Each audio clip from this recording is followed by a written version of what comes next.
салом тамошобинони гиромӣ, хулосаи хабарҳои муҳими 31 октябри тоҷикистонро аз пойгоҳи хабари бомдод бароятон пешкаш мекунем. Шурӯъ мекунем аз як нигоҳи кӯтоҳ ба сархати хабари муҳими рӯз дар ин барнома. Акмал Астанаев, яке аз ветеранҳои гурӯҳи 24, тарки ин гурӯҳи оппозитсионӣ кард. чоряки чархболҳои ҳавопаймоии ҷангии Афғонистонро аз дасти Толибон ба Тоҷикистону Узбекистон гурезониданд. Рустами Эмомалӣ парвандаи шиканҷаи Мадинаро зери назорати худ гирифт. боздошти 5 наркобарон бо 110 кило чарси афғонӣ. дар душанбе дар як дек қариб 3 тонна ош пухтанд. ва акнун тафсилоти хабарҳо. гурӯҳи 24, як ҳаракати оппозитсионии феълан дар Тоҷикистон мамнӯъ, эълон кард ки рӯзи 30 октябр Акмал Астанаев, яке аз ветеранҳои ин ҳаракат, бо хоҳиши худ аз узвият дар ин созмони сиёсӣ хориҷ шуд. гурӯҳи 24 бидуни овардани сабабҳои мушаххаси хуруҷи Астанаев ёдовар шудааст ки бар асоси оинномаи гурӯҳ пайвастан ва хуруҷи ҳар нафар ба ё аз ин созмон ихтиёрист ва Астанаев низ аз ҳамин ҳуқуқи худ истифода бурдааст. гурӯҳи 24 бо тавсиф ва изҳори сипос аз собиқаи фаъолияти Акмал Астанаев дар сафи ин ҳаракати оппозитсионӣ ва орзуи муваффақият дар зиндагӣ ва корҳои минбаъдаш дар баёнияи худ таъкид кардааст ки ӯ дар давоми фаъолияташ бо раёсат ва аъзои дигари созмон муносибати хуби корӣ дошт ва аз ӯҳдаи вазифаҳои гузошташуда ба хубӣ мебаромад. Акмал Астанаев 6 апрели соли 1984 дар деҳаи Заркамари калхозе ба номи Миралӣ Маҳмадалиев ноҳияи Восеъ ба дунё омадааст.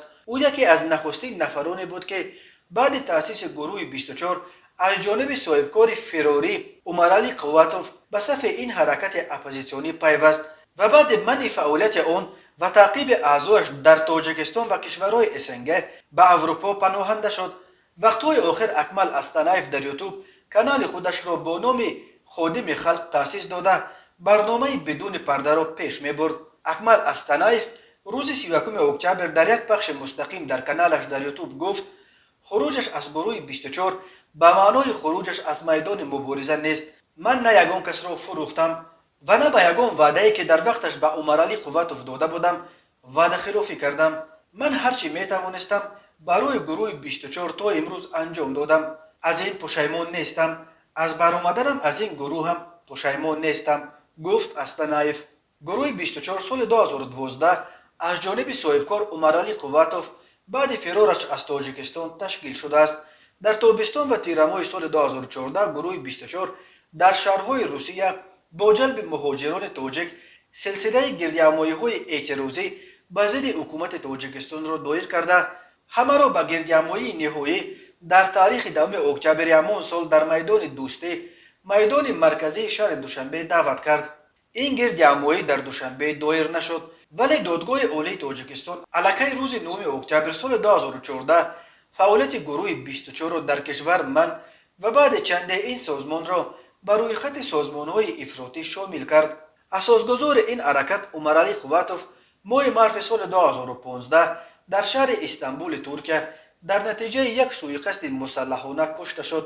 баъди ин шумораи зиёде аз аъзо ва тарафдорони гурӯҳи 24 боздошт ва маҳкум ба зиндон шуданд ва қисми дигар ба кишварҳои Аврупо паноҳ оварданд ва ҳоло ин созмон асосан дар Аврупо амал мекунад.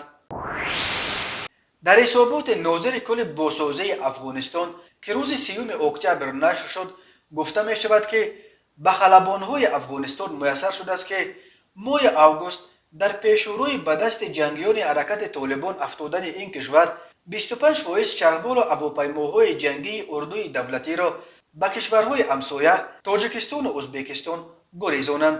ин ниҳод ҷамъи техникаи ҳавоии урдуи давлатии Афғонистон моҳи июли соли ҷорӣ 167 адад баршумурда гуфтааст ки беш аз 40 адади он ба кишварҳои ҳамсоя гурезонида шудааст. дар миёнаи моҳи август вақте ҷангиёни Толибон Мазори Шариф, бузургтарин шаҳри шимоли Афғонистонро ба даст оварда пойтахташ шаҳри Кобулро иҳота карданд, садҳо нафар аз низомиёни афғон чӣ аз нирӯҳои ҳавоӣ ва чӣ аз нирӯҳои заминӣ ба сурати оммавӣ ба Тоҷикистону Узбекистон фирор карданд.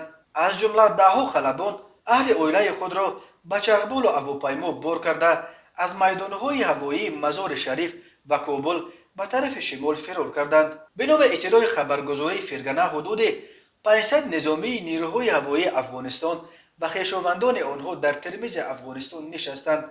گفته میشد که پرزیدنت افغانستان اشرف غنی نیز با افراد نزدیکش در 4 چرخبال پر از پول در ترمیز نشست و سپس از ازبکستان به دبی رفت. بنا به گزارش ها حدود 15 خلبان افغان با هواپیماهای سبک نوع A-29 سوپر توکانو، 11 خلبان با چرخبال‌های بلک هاوک، 12 لیاچک با ورتالیات‌های MD-503 و لیاچک‌های زیاد با ورتالیات‌های می-17 به ازبکستان پناه آوردند. وزارت خارجه ازبکستان خبر داد که روزهای 12 و 13 سپتامبر همه حربیان افغانی به این کشور فرار کرده به کشور سوم انتقال داده شدند. رسانه‌ها خبر دادند که آنها را به یک پایگاه امریکا در خلیج فارس انتقال دادند. در تاجیکستان بنا به گزارش‌ها بیش از 150 نظامی افغان از جمله لیاچک‌ها با شمول یک زن حامله باقی ماندند. انتظار می‌رود روزهای نزدیک امریکا آنها را به یگان کشور سوم امن انتقال دهد. در اول ماه اکتبر در کنگره امریکا ضمن بررسی این مسئله گفته شد که لیاچک‌های افغان 16 چرخبال و هواپیما را به تاجیکستان گریزانیدند. ماه سپتامبر خبرگزاری روسی آویاپرو خبر داد که در روزهای تصرف افغانستان از جانب جنگیان طالبان خلبان‌های نیروهای هوایی اردوی ملی توانستند دست کم 61 تکنیکه هوایی از جمله 26 چرخبال و 35 هواپیمای جنگی را به کشورهای همسایه گریزانیدند. با این کار طالبان را از استفاده یک بخش اعظم تکنیک حربی اردوی ملی محروم کردند. رستم امامعلی رئیس مجلس ملی و شهردار دوشنبه جریان تفتیش پرونده مدینه محمدجانова را زیر نظارت بی‌واسطه خود گرفته است. در این باره نوروز قربانزاده سخنگوی مجلس ملی در فیسبوک خبر داد. بنا به اطلاع رسمی رستم امامعلی مراجعت ساکنان شهر دوشنبه علی موظفیه از طریق شبکه‌های اجتماعی در خصوص به دخترش محمدجانова مدینه از جانب شهروند دولتova عزیزه 25 آگوست سال 2021 برای شکنجه، رسانیدن جراحت‌های جسمانی و در حالت وزنین به مؤسسه دولتی مرکز ملی طبی جمهوری شفابخش در حالت بیهوش آوردن او را مورد توجه قرار داد. نوروز قربانزاده نوشت قبلا مقامات حفظ حقوق در پی تفتیش این قضیه بر اساس قانون عفو گشودن پرونده جنایتی را در رابطه با این حادثه رد کردند، ولی رستم امامعلی با انابت در شبکه‌های اجتماعی به میان آمدن افکار گوناگون با پروکراتور ژنرالی و وزارت کارهای داخله دستور داده ضمن اجرای آن سنجش‌های حالت کار از نو آغاز کرده شده تفتیش همه‌طرفه پره و ابجکتیوانه آن تحت نظارت بی‌واسطه قرار داده شده است. روز 3 اکتبر ادوکات مدینه عاقل سنگوف خبر داد که دادستانی نویه سینا این قضیه را برای تفتیش دوباره به مقامات کارهای داخلی برگردانیده است. سامانه بامداد قبلا خبر داده بود که مدینه روز 25 آگوست ربوده شد و بعد تقریبا 14 ساعت جسد نیمکشته او را در حالت کما به بیمارستان آوردند. گمان می رود که او را عزیزه دولتova همسر پرویز دولتov یک کارمند شرکت میگافون مردی که مدینه هم با او رابطه داشت اثر رشک به این حالت آورده است. تماشابینان عزیز یادآور می شویم خلاصه مهمترین اخبار تاجیکستان را از پایگاه خبری بامداد تماشا دارید. برنامه را ادامه می دهیم. کارمندان شعبه چهارم ریاست کافتکاو جنایتی وزارت کارهای داخلی تاجیکستان از یک گروه فراملی نرکبرانها که شهروندان تاجیکستان و افغانستان را در بر می گرفت 110 کیلو مواد مخدر نوع حشیش مصادره کردند.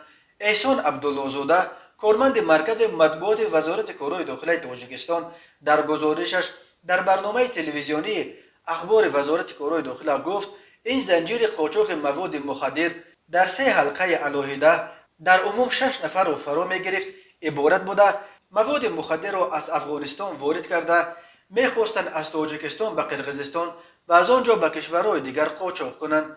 کارمندان شعبه چهارم سراول 3 شهروند تاجیکستان زیدالله‌یف بحرالدین سال تولدش 1973 ساکن جماعت زرگر در کنار شهر ایسار. رجب سلطان میرزا مرادویچ سال تولدش 1991 ساکن دهه قلعه ایسار و خلیل عبدعلی جلیلویچ سال تولدش 1958 ساکن جماعت الموسی در کنار شهر ایسار را بازداشت و از آنها 50 کیلو مواد مخدر گرفتند. نظر بازداشت شده های وکیلان آنها هنوز دسترس نیست، ولی وزارت کارهای داخله میگوید در رفت تفتیش معلوم شد که رهبری این شبکه را زیدالله باریدین بر عهده داشت. او با قاچاقبران مواد مخدر در افغانستان رابطه داشته است. زیدالله باریدین در گزارش نشر شده این اتهام را به گردن گرفته و گفت همین کار را من تشکیل کرده بودم، همین آدمان را من روی کردم به مرز افغانستان.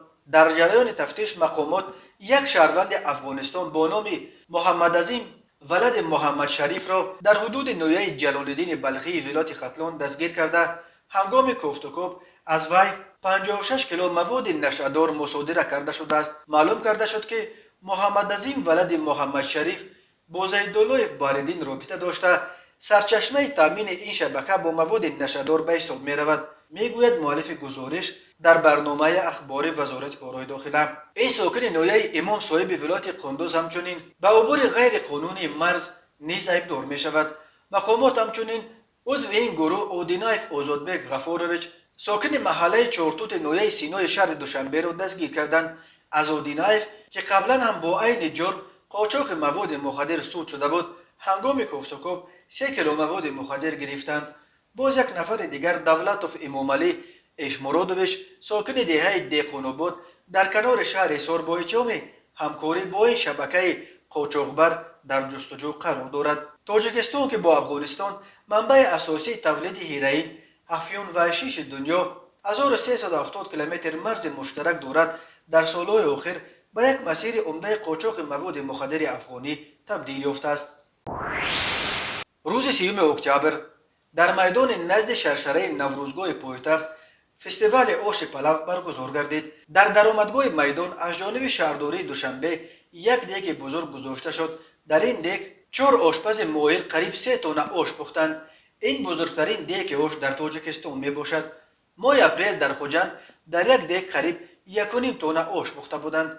برای پختن قریب 3 تن آش در یک دیگ در جشنواره آش پلو در دوشنبه 800 کیلوگرم برنج، 170 لیتر روغن، 270 کیلوگرم گوشت، 1 تن سبزی ریزه، 150 کیلوگرم پیاز، 3 کیلوگرم نمک، 8 کیلوگرم زیره، 3 کیلوگرم کشمش آشی، 8 کیلوگرم لیمو، 250 کیلوگرم تخم بیدانه، 8 کیلوگرم سیر پیاز، 8 کیلوگرم قضی، 8 کیلوگرم گوشت خشک کرده شده را استفاده کردند.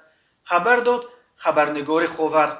در دایره برگزار فستیوال آش پلو در عموم در 50 دیگ بیش از 5 تن آش انداختند. گفته می شود 40 دیگ آش از جانب مقامات شهر دوشنبه و 10 دیگ دیگر از جانب نمایندگی های کشورهای عضو اتحاد دولت‌های مستقل در تاجیکستان گذاشته شده بود. در چارچوب جشنواره همچنین مسابقه آشخور بهترین برگزار کرده شده است. ضمن افتتاح فستیوال معاون یکم رئیس شهر دوشنبه امیرخان قربانزاده گفت هدف از برگزاری فستیوال مذکور معرفی فرهنگ دسترخوانداری، ترغیب و تشویق هنر آشپزی، حفظ ارزش‌های ملی، ارجگذاری به میراث فرهنگی خلق تاجیک و هنرهای مردمی می باشد. ذکر کرده شد که آش پلو محبوب ترین طعام مردم تاجیک بوده، آن را شاه طعام‌ها نیز نام میبرند. سال 2016 آش پلو از جانب یونسکو برای خط بهترین نمونه‌های فرهنگ غیر مادی جهانی درآورده شد. تماشابینان عزیز و گرامی، این بود مرور به خلاصه چند خبر مهم امروز تاجیکستان. خبر و گزارش‌های بیشتر از تاجیکستان و درباره تاجیکستان و اطراف آن را در سامانه پایگاه خبری بامداد در این نشانه پیگیری نمایید: www.bomdad.com. خوش باشید.